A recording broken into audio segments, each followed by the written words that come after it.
Assalamualaikum warahmatullahi ta'ala wabarakatuh. Bismillahirrahmanirrahim. Alhamdulillahi wahidil ahad, al-fardis samad, alladzi lam yalid wa lam yulad walam yakul lahu kufuwan ahad. Asyhadu an la ilaha illallah wahdahu la syarika lah wa asyhadu anna muhammadan abduhu wa rasuluh sayyidul jinni wal bashar. Rabbi syrah li sadri wa yassir li amri wahlul 'uqdatan min lisani yafqahu qawli. Allahumma arinal haqqa haqqan warzuqna ittiba'ah wa arinal batila batilan warzuqna ijtinabah.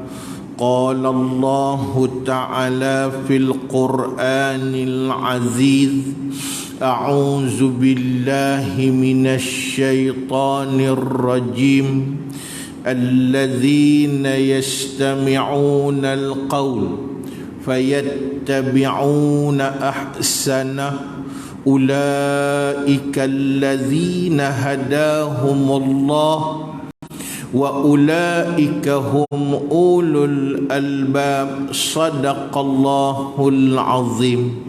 Muslimin muslimat rahimahullah, pada pagi ini, pagi yang penuh dengan rahmat dan barakah, pagi yang bertarikh 15 Jumadil Akhir 1444 Hijriyah.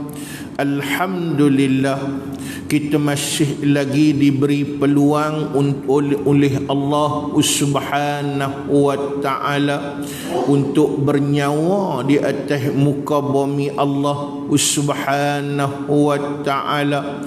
Semalam kita ditidurkan dan kemudian pagi ini kita dibangunkan oleh Allah.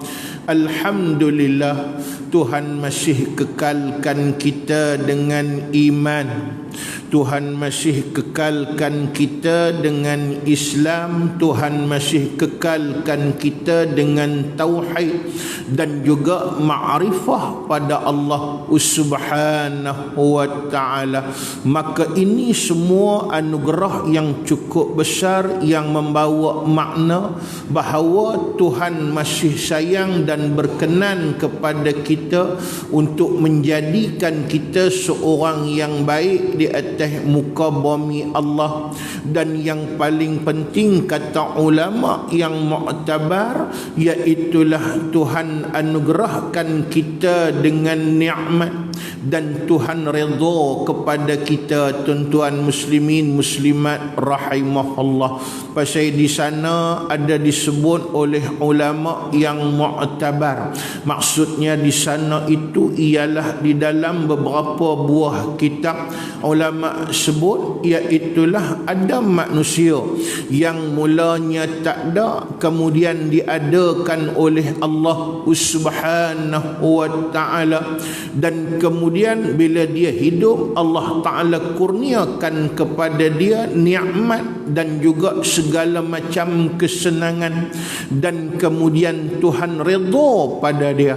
Ada juga orang yang bermula dengan tak ada, kemudian dia diadakan oleh Allah Subhanahu wa ta'ala, kemudian dia diberikan dengan pelbagai nikmat dan kesenangan. Tetapi semua yang dianugerahkan dinamakan oleh Allah itu, maka Tuhan tidak redha padanya. Ada juga jenis macam tu tuan-tuan. Yang pertama tadi iaitulah nikmat dan kesenangan yang ia terima benar-benar nikmat. Tapi yang kedua, nikmat dan kesenangan yang ia terima itu tidak dinamakan nikmat, tetapi dinamakan istidraj, satu pemberian untuk mempermua-muakan dia, menunjukkan bahawa apa yang dia dapat akan menjadikan dia tidak selamat di akhirat Allah Subhanahu wa ta'ala. Maka tentulah kalau ikut kaedah, kita mau masuk dalam golongan mana? Kita mau masuk dalam golongan yang pertama, kerana tidak ada makna kita mendapat pelbagai kesenangan tapi kita menjadi manusia yang tidak diredai oleh Allah Subhanahu wa ta'ala. Perumpamaannya, orang yang menerima pelbagai kesenangan kemudian dia hidup di atas muka bumi, Tuan yang maknanya iaitulah yang menciptakan 7 petala langit, 7 petala bumi, Tuan yang menguasai dunia ini tidak redha pada dia, maka tentulah kita tidak akan senang, tenang dan bahagia. Macam kita duduk rumah orang, kemudiannya tuan rumah dia tak senang dan tak redha pada kita. Tentulah maknanya hidup kita tu hari-hari fikir untuk keluar daripada rumah dia, tuan-tuan muslimin muslimat rahimahullah. Jadi alhamdulillah, Tuhan anugerahkan nikmat, Tuhan bagi kesenangan kepada kita, Tuhan redha pada kita. Apa tandanya Tuhan redha pada kita, tuan-tuan? Tanda utamanya ialah kita tetap diingatkan dan diistiqamahkan dengan sesuatu yang boleh menjadikan kita dekat dengan Allah Subhanahu wa ta'ala. Saya ulang selalu, antaranya sebentar tadi kita dapat melakukan sembahyang subuh berjamaah, kita melengkapkan apa yang pernah disebut oleh Nabi sallallahu alaihi wasallam di dalam satu rantaian hadis yang panjang yang Nabi sebut, sesiapa yang melaksanakan sembahyang subuh berjamaah maka ia melengkapkan qiyamul lail, iaitulah mendirikan waktu malam dengan ibadat pada Allah Subhanahu wa ta'ala yang sepatutnya ada kepada orang-orang yang dekat dengan Allah Subhanahu wa ta'ala. Maka kita pun dapat hadir ke masjid, sama-sama rokok dan sujud pada Allah Subhanahu wa ta'ala. Kemudian kita dapat bernaung pula di dalam satu majlis yang agung, iaitulah majlis ilmu yang disebut oleh Nabi sallallahu alaihi wasallam, innal malaikata latad'u ajnihatiha ridan bima yatlubu, iaitulah malaikat menghamparkan sayapnya bagi orang yang berada di dalam majlis ilmu ini.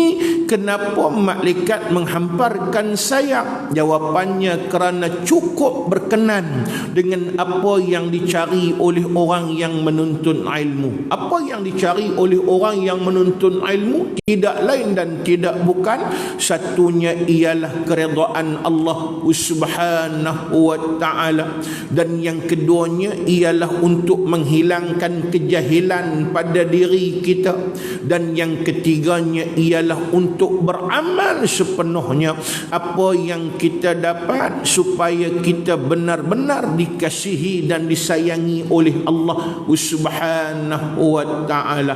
Alhamdulillah, syukur kita tuan-tuan. Mudah-mudahan dengan syukur kita tadi Tuhan tambahkan lagi kesungguhan kepada kita untuk benar-benar mendapat keredaan Allah Subhanahu wa ta'ala.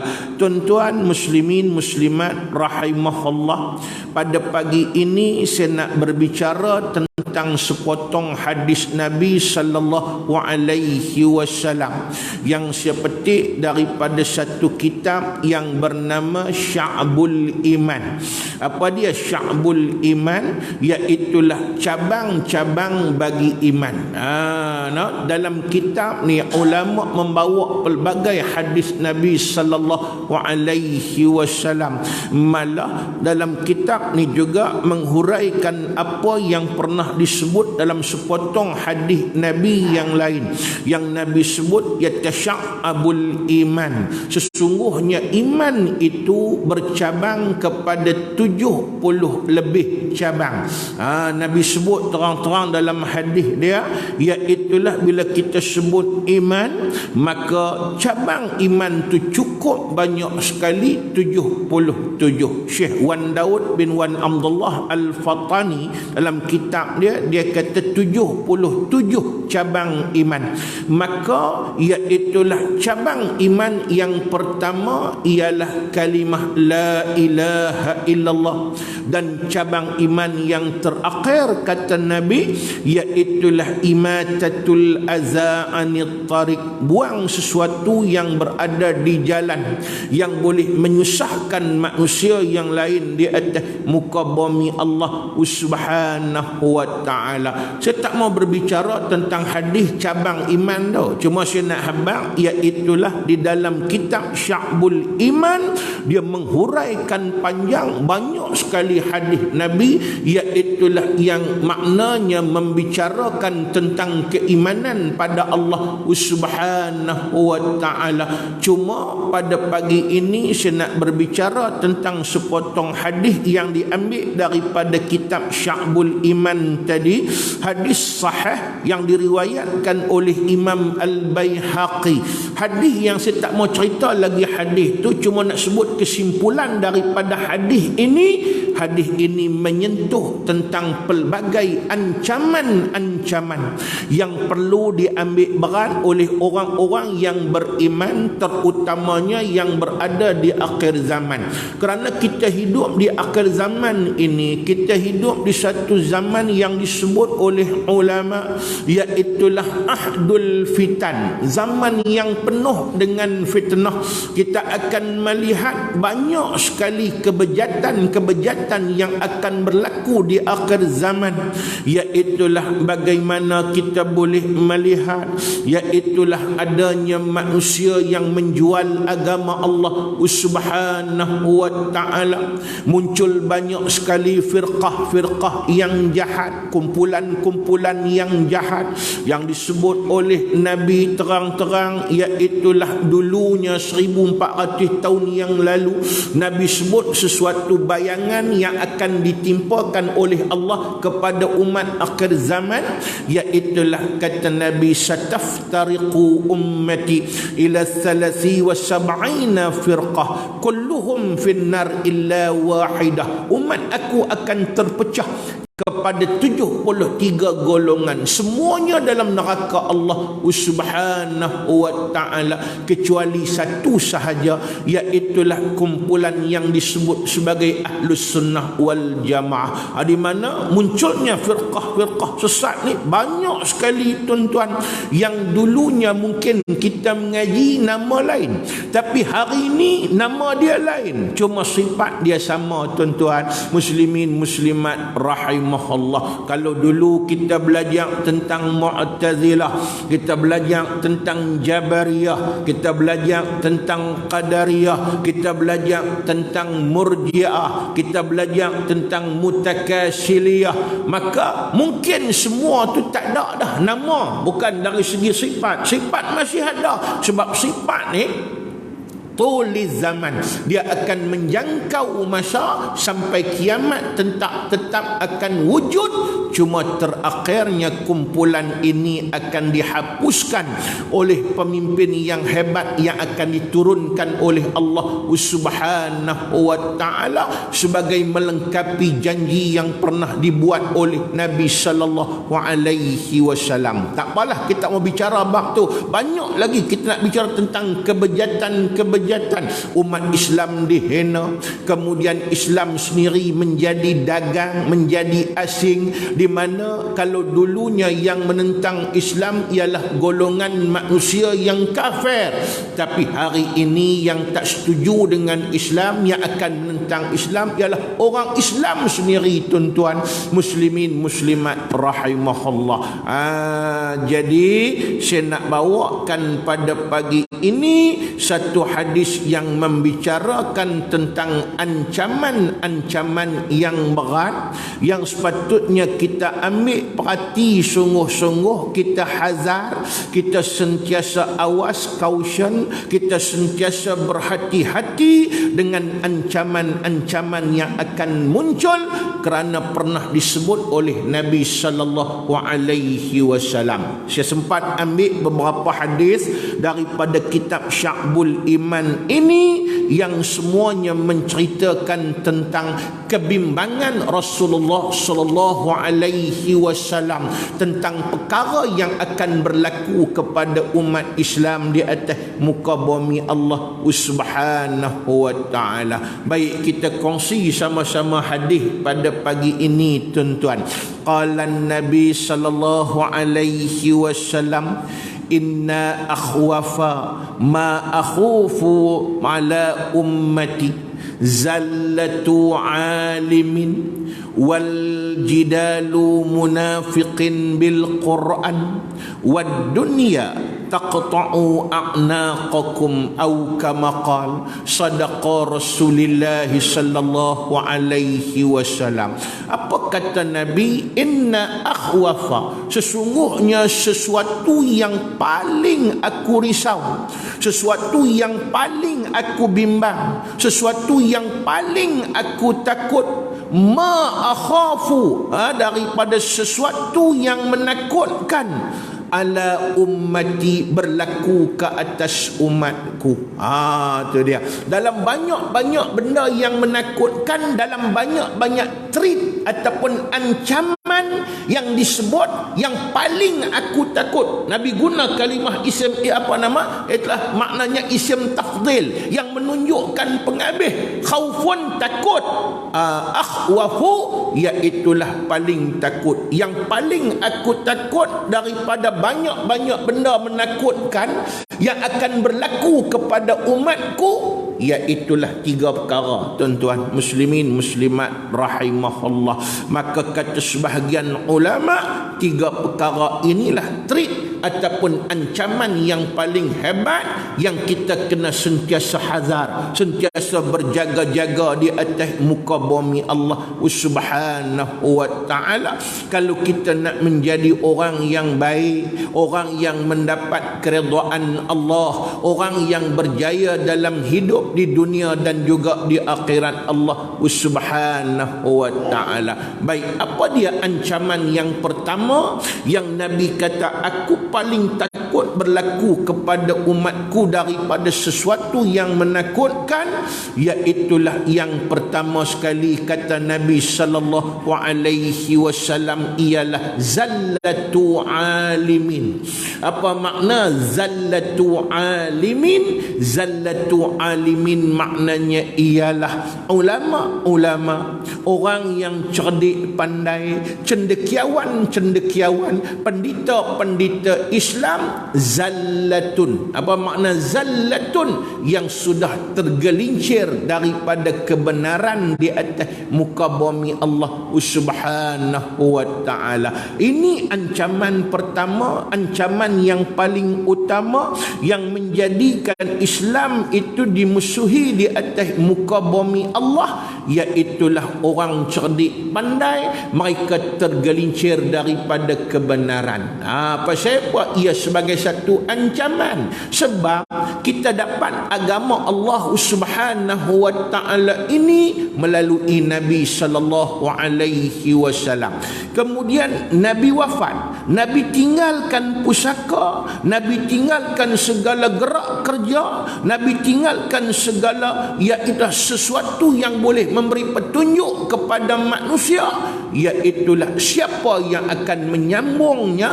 Tentulah kalau kita kata Nabi wafat, maka disambung oleh sahabat radhiyallahu alaihim ajma'in. Sahabat pun dia bukan tongkat langit, maka sahabat pun semua akan dimatikan oleh Allah Subhanahu wa ta'ala. Seorang demi seorang dijemput bertemu dengan Allah Subhanahu wa ta'ala, sehinggalah sahabat yang terakhir yang bernama Sayyidina Anas bin Malik radhiyallahu anhu, bila matinya Anas bin Malik, maka habislah generasi sahabat di atas muka bumi Allah. Maka masuk pula generasi tabi'in, orang yang hebat tetapi tidak pernah bertemu dengan Nabi sallallahu alaihi wasallam.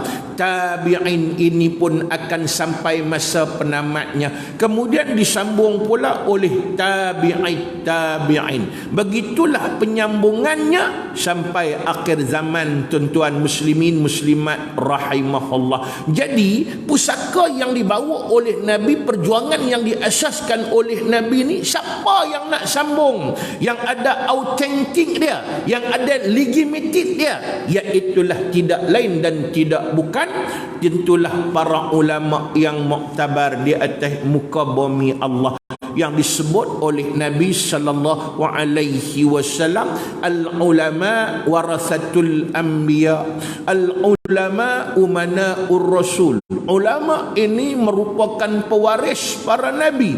Ulama juga merupakan amanah yang ditinggalkan oleh nabi-nabi dan rasul-rasul alaihi wassalatu wassalam. Jadi kita kalau kita nak ambil agama, tentulah daripada ulama-ulama ini. Tiba-tiba iaitulah tempat untuk kita ambil sesuatu yang ditinggalkan oleh Nabi sallallahu alaihi wasallam, iaitulah ulama ini. Iaitulah ulama ni tak boleh pakai. Ulama ni ulama yang jahat. Ulama ni merupakan ulama yang jauh daripada Allah Subhanahu wa ta'ala. Tentulah kita akan teraba-raba, kita akan menjadi sesat, kita akan menjadi jauh daripada Allah Subhanahu wa ta'ala. Tuan-tuan muslimin muslimat rahimahullah. Pasal apa tuan-tuan? Pasal disebut lagi oleh Nabi sallallahu alaihi wasallam, sinfani minan nas idza saluha saluha sairun nas wa idza fasada fasada sairun nas ala wahyal umara wal ulama au kama qal. Iaitulah kata Nabi, ketahuilah kamu bahawa ada dua golongan manusia. Kalau baik dua golongan ini, baik semua manusia. Tapi kalau jahat dua golongan ini, jahat semua manusia. Siapa dia? Sahabat bertanya pada Nabi sallallahu alaihi wasallam. Nabi jawab, satu al-umara, iaitulah golongan pemerintah, dan yang keduanya ialah al-ulama, iaitulah orang yang menjadi pedoman untuk umat di atas muka bumi, pewaris para nabi dan juga rasul alaihi wassalatu wassalam, iaitulah ulama. Pasal ulama sesat, dia akan menjadikan semua manusia lain pun sesat. Ulama tergelincir, seluruh dunia akan tergelincir bersama dengannya. Bukan saya kata saja-saja tuan-tuan, saya ambil daripada kata-kata Sayyidina Ali karamallahu wajhah. Kerana kata Sayyidina Ali, iza zallati alim zallata zallata bihi kullu alam. Iaitulah bila tergelincirnya seorang ulama, maka seluruh dunia akan turut tergelincir bersama-sama dengannya. Ini realiti pasal kita hidup di akhir zaman ini. Iaitulah terang-terang juga pernah disebut oleh Nabi sallallahu alaihi wasallam dalam satu hadis yang lain.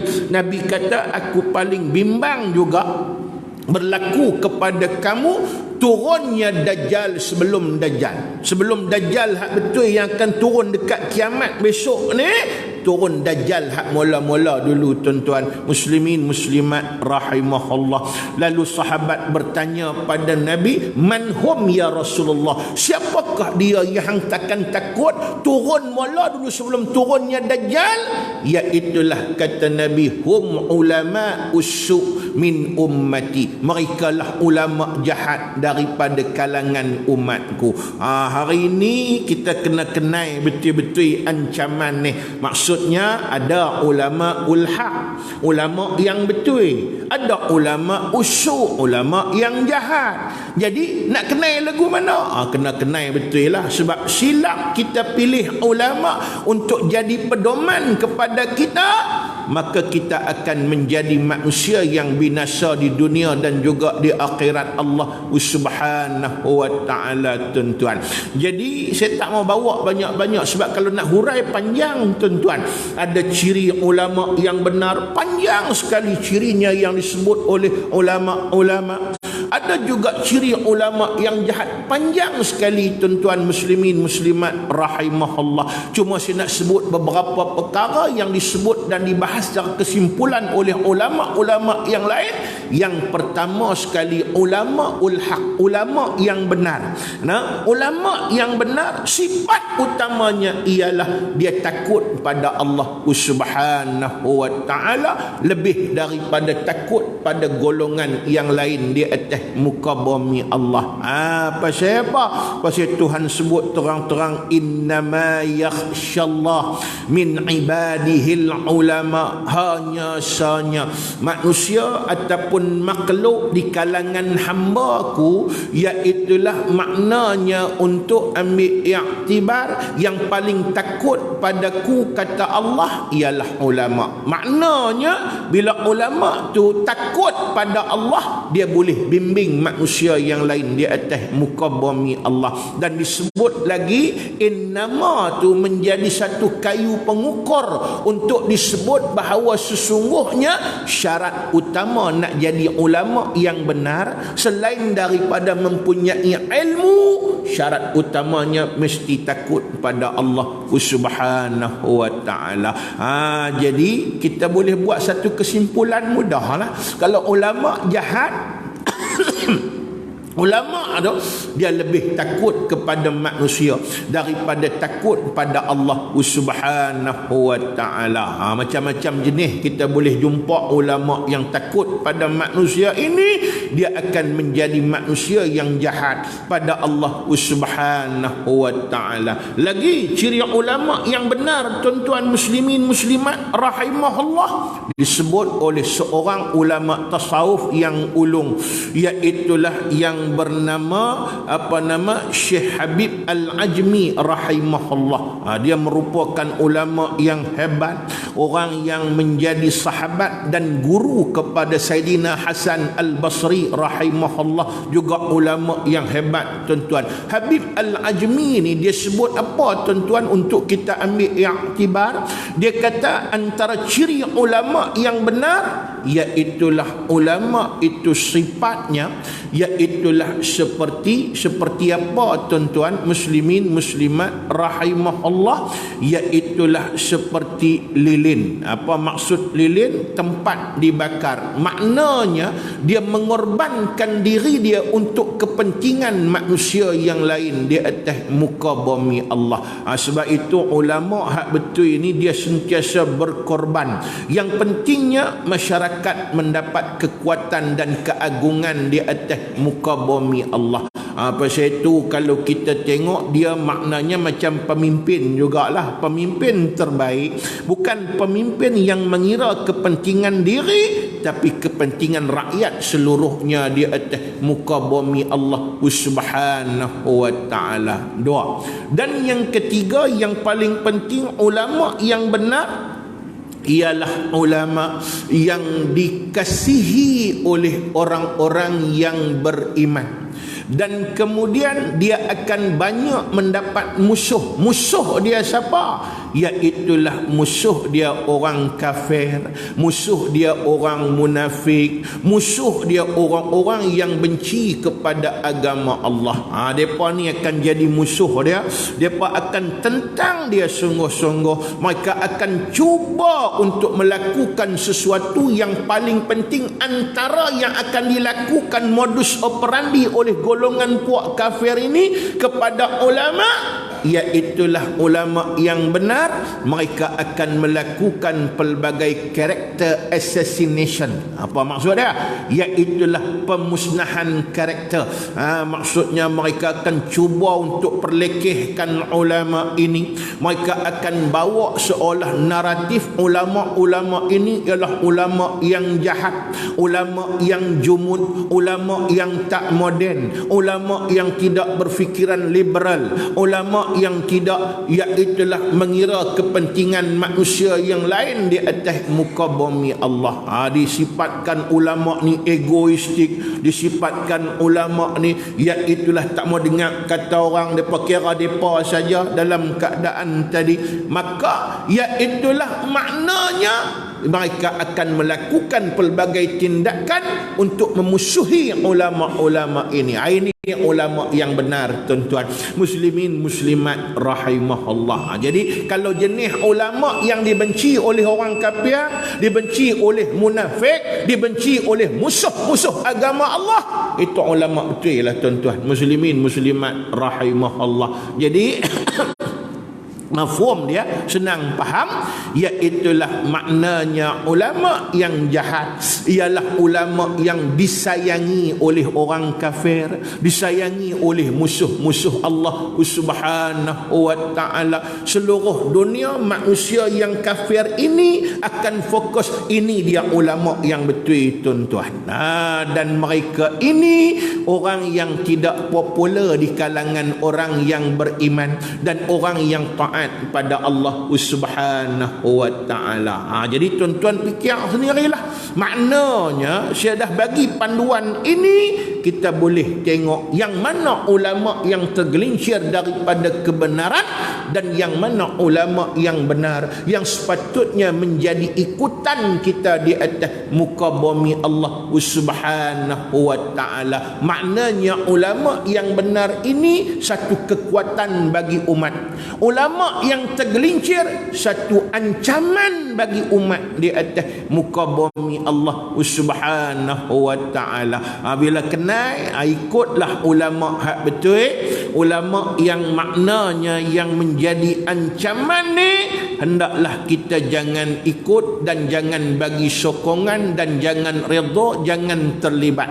Kerana iaitulah mereka boleh kekal dengan tergelincir itu sebab mereka rasa ada sokongan di atas muka bumi Allah Subhanahu wa taala. Satu. Kemudian yang keduanya kata Nabi sallallahu alaihi wasallam, yang paling aku takut berlaku kepada umatku ialah wajidalul munafiqin bil Quran. Apabila orang-orang kafir, orang-orang munafik, bukan orang kafir, orang munafik, tuan-tuan muslimin muslimat rahimahullah, dia berhujah semuanya menggunakan hujah Al-Quran. Orang munafik pun pandai guna hujah Quran, tuan-tuan, tapi Al-Quran itu dia pandai sebut, dia pandai bercakap, dan kemudian dia pandai mengeluarkan hujah, tapi Al-Quran tu tak angkung dia ya. Bercakap sikit punya cantik, dengar orang terpengaruh, tuan-tuan muslimin muslimat rahimahullah, tapi orang kampung kata apa? Tak ada apa, tuan-tuan muslimin muslimat rahimahullah. Pandai bercakap ya, implementasi tak ada, tuan-tuan muslimin muslimat rahimahullah. Ini wajah munafik di akhir zaman.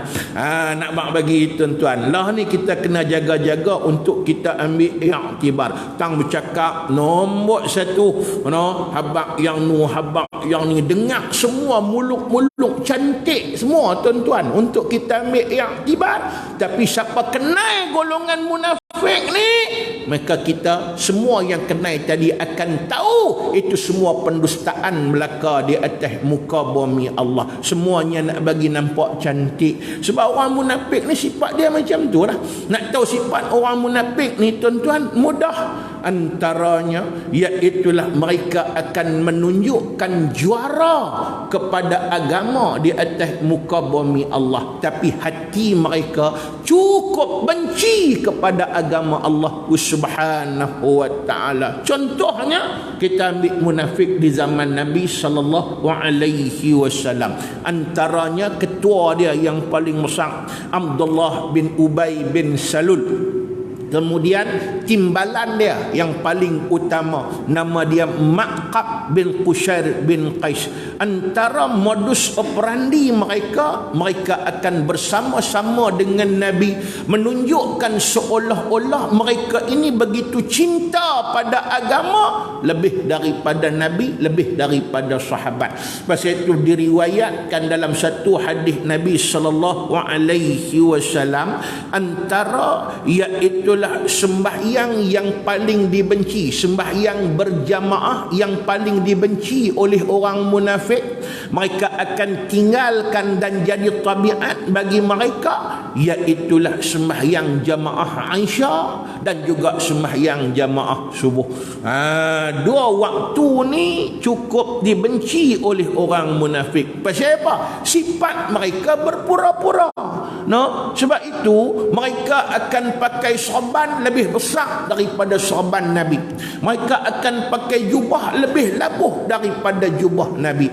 Dan kemudian mereka kalau dalam sembahyang berjamaah akan berada di saf yang depan, iaitulah di belakang Nabi sallallahu alaihi wasallam. Pasal apa? Sekadar untuk menunjuk-nunjuk. Tapi hati ni memang benci pada Islam. Hati ni memang nak menentang Islam. Sebab itu bila sampai satu peringkat, iaitulah maknanya waktu yang paling popular mereka tinggalkan sembahyang jemaah Aisyah dan juga subuh. Ni ada orang tanya saya, tuan-tuan, saya buka satu kitab disebut tabiat mereka tinggal jemaah Aisyah dan subuh ni bukan pasal apa? Sebab waktu tu di zaman Nabi gelap. Jadi mereka dah tak mau dah. Jadi mereka kata tak guna menunjuk-nunjuk pada waktu itu. Orang tak perasan kita. Jadi tak payah pi pun tak apa. Waktu lohor orang nampak, waktu asar orang nampak, waktu maghrib orang nampak. Jadi kena tunjuk sungguh-sungguh. Itu antara sifat utama golongan munafikin di atas muka bumi Allah. Sebab itu sifat utama munafik ni, dia akan cuba untuk berlakon 1001 macam untuk meyakinkan manusia dengan wajah baik. Sebenarnya sifat baik tak payah berlakon, tuan-tuan muslimin muslimat rahimahullah. Hak jenis berlakon ni tak lama.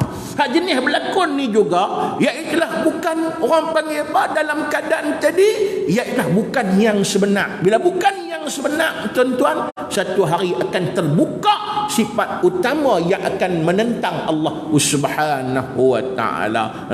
Macam kita lah, dia jenis baik ni bukan jenis iaitulah berlakon-berlakon macam sifat zuhud, sifat orang panggil apa tidak dikuasai oleh dunia, wara, pandai jaga diri daripada melakukan sesuatu yang ditegah oleh Allah. Boleh berlakon ke benda macam tu, tuan-tuan? Memanglah boleh berlakon tu boleh. Siapa pun boleh berlakon. Tambah kalau nak berlakon, pelakon utama pun dia boleh berlakon, tak ada masalah. Tetapi maknanya sifat tu bukan datang daripada hati yang nurani, yang bersih pada Allah Subhanahu wa ta'ala. Kadang-kadang berlakon ni banyak sebab lah. Kadang untuk tunjuk pada manusia, kadang untuk politik, pengaruh manusia, nak tunjuk kata dia juga cinta pada agama di atas muka bumi Allah Subhanahu wa ta'ala. Contoh macam itulah, tuan-tuan. Ataupun sebab-sebab tertentu untuk kepentingan diri di atas muka bumi Allah Subhanahu wa ta'ala. Salah satunya macam disebut tadi, iaitulah pasal sebut ayat Al-Quran. Ayat Al-Quran juga dia hurai cantik, tetapi iaitulah dia sendiri tidak mahir untuk mengeluarkan intipati Al-Quran pada diri di atas muka bumi Allah Subhanahu wa ta'ala. Yang ni juga pernah disebut oleh Sayyidina Umar radhiyallahu anhu. Apa kata Umar? Umar kata, orang yang paling aku takut di akhir zaman kalau muncul orang ini orang yang perlu kamu jadi sasaran untuk apa? Untuk menolak dia. Apa dia? Iaitulah munafiqun fasihul lisan. Iaitulah orang munafik yang lidah dia cukup fasih. Bercakap dia boleh menarik hati manusia di atas muka bumi Allah Subhanahu wa ta'ala, tapi sebenarnya dia bukan cinta dan sayang pada agama Allah Subhanahu wa ta'ala, sehingga disebut oleh Allah, wa minan nasi man yaqulu amanna. Dan ada di kalangan manusia yang mengaku beriman pada Allah, wa ma hum bimu'minin, tapi mereka bukan beriman dengan Allah Subhanahu wa ta'ala. Yukhadi'un Allah wallazina amanu, mereka menipu Allah, mereka menipu orang-orang yang beriman. Iaitulah sedangkan mereka itu yang tertipu, wahum la yash'urun, mereka tak sedang. Siapa dia buat tu? Itulah dia munafik. Dan berhati-hatilah tuan-tuan dengan munafik yang disebut, iaitulah maknanya pandai berhujah, pandai berucap dengan menggunakan hujah Al-Quran di atas muka bumi Allah. Ini trik ataupun ancaman yang paling besar kepada umat Islam. Satu lagi tuan-tuan, kita ambil habis, iaitulah disebut oleh Nabi sallallahu alaihi wasallam, ancaman utama kepada orang-orang yang beriman ini iaitulah wad dunya taqta'u a'naqakum, dan dunia yang sentiasa memotong tengkuk-tengkuk kamu. Apa maksud dia? Maksudnya ialah dunia dan kelazatannya, kehidupan dunia sampai menjadikan kita lupa pada akhirat, maka itulah yang paling bahaya tuan-tuan. Jadi sebab itu bukan makna nak suruh tolak dunia. Dah, dunia kena ambil juga, tapi dunia ni dia kena jadikan mazra'atun lil akhirah, tanah ladang bagi akhirat. Tapi banyak hari ni orang kira pulun dunia sampai lupa pada akhirat Allah. Sebab itu ingat hadis Nabi. Nabi kata isu umat Islam dia jadi macam makanan di hadapan dia orang-orang kafir, yang maknanya seolah-olah mereka berhimpun untuk apa? Untuk makan. Di depannya ada makanan, dan kemudian mereka akan pulun kocar kacirkan makanan itu, pakai ambil seorang sikit apa semua. Iaitulah sampai maknanya mereka mudah memperlakukan dengan sewenang-wenangnya. Itulah dia di akhir zaman akan berlaku. Umat Islam akan menjadi bahan untuk dibaham dan juga diperlakukan dengan sewenang-wenangnya oleh orang kafir. Sahabat bertanya pada Nabi sallallahu alaihi wasallam, ya Rasulullah, adakah pada hari itu umat Islam sikit, orang kafir ramai? Nabi kata, bahkan orang Islam ramai kadang, iaitulah orang kafir sikit, orang Islam ramai. Habis pasal apa jadi lagu tu? Itu soalan sahabat pada Nabi sallallahu alaihi wasallam. Nabi kata, kerana pada waktu itu umat Islam seperti buih, kira ramai saja, tak ada kekuatan dan tak boleh buat apa di atas muka bumi Allah. Sahabat tanya lagi pada Nabi, kenapa berlaku begitu ya Rasulullah? Nabi kata, kerana umat Islam pada waktu itu dihinggapi oleh penyakit wahan. Apa dia wahan? Maka disebut lagi oleh Nabi, iaitulah hubbud dunya wa karahiyatul maut. Cukup suka suka pada dunia sampai benci kepada mati. Tuan-tuan muslimin muslimat rahimahullah, benci mati ni makna tak mau mati, ataupun iaitulah kalau bicara bab mati dia tak mau dengar. Dia duk kira hidup di dunia sampai dia lupa kita ada satu lagi tempat dan destinasi kita, iaitulah akhirat Allah Subhanahu wa ta'ala. Bila manusia dia terima penyakit ni, penyakit yang disebut kasih dunia benci mati, hilanglah keagungan umat Islam di atas muka bumi Allah. Kerana dulunya kekuatan Islam pernah ditanya oleh Rustum Panglima Parsi kepada seorang sahabat yang utama di atas muka bumi, kenapa umat Islam kuat sedangkan mereka tak banyak bilangan, mereka lemah menghadapi Parsi yang cukup kuat dan cukup sempurna empire dia. Apa jawab sahabat? Ji'tukum biqaumin yuhibbunal maut kama tuhibbunal hayah. Aku datang dengan membawa golongan yang mana mereka itu suka pada mati seperti mana kamu orang kafir suka untuk hidup di atas muka bumi Allah Subhanahu wa ta'ala. Bahkan bahaya yang paling besar macam tu imam kita baca pada rakaat yang pertama tadi. Kalau dengar dan ingat balik apa yang disebut oleh tu imam kita semayang tadi, bal tu'thirunal hayatad dunya, tetapi yang banyak menjadikan manusia ini jahat, mereka mengutamakan kehidupan dunia. Dia duk kira macam seolah-olah dunia ni segala-galanya.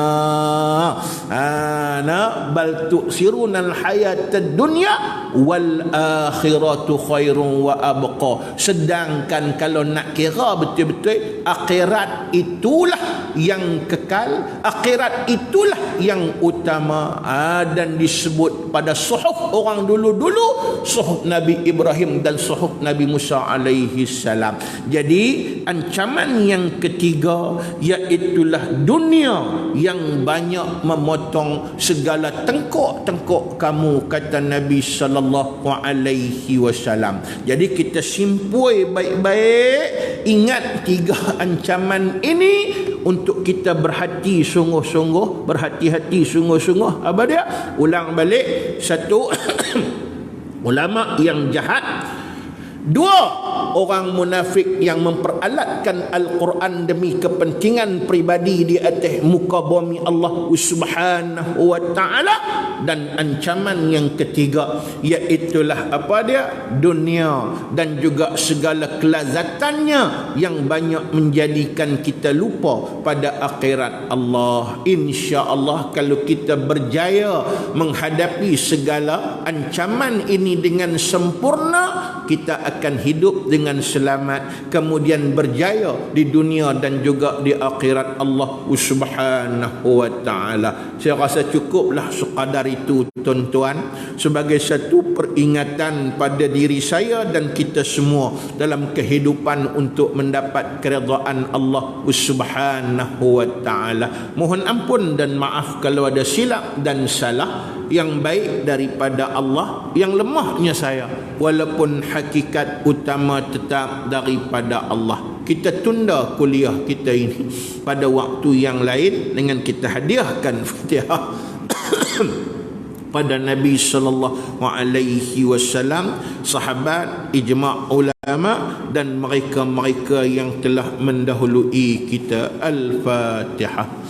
أعوذ بالله من الشيطان الرجيم بسم الله الرحمن الرحيم الحمد لله رب العالمين الرحمن الرحيم مالك يوم الدين إياك نعبد وإياك نستعين اهدنا الصراط المستقيم صراط الذين أنعمت عليهم غير المغضوب عليهم ولا الضالين.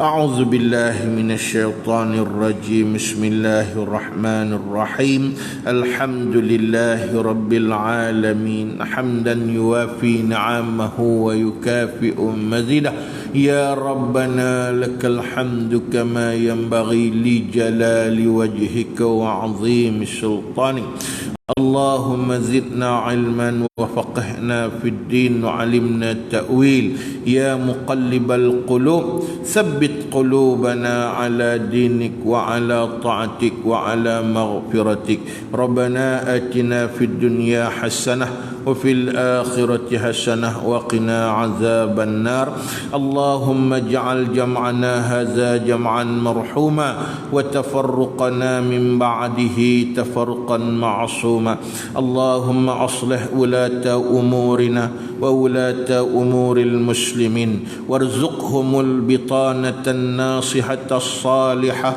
اللهم اهديهم للحق ووفقهم لما يرضيك وصلى الله وسلم عليه والحمد لله رب العالمين السلام عليكم ورحمة الله تعالى وبركاته.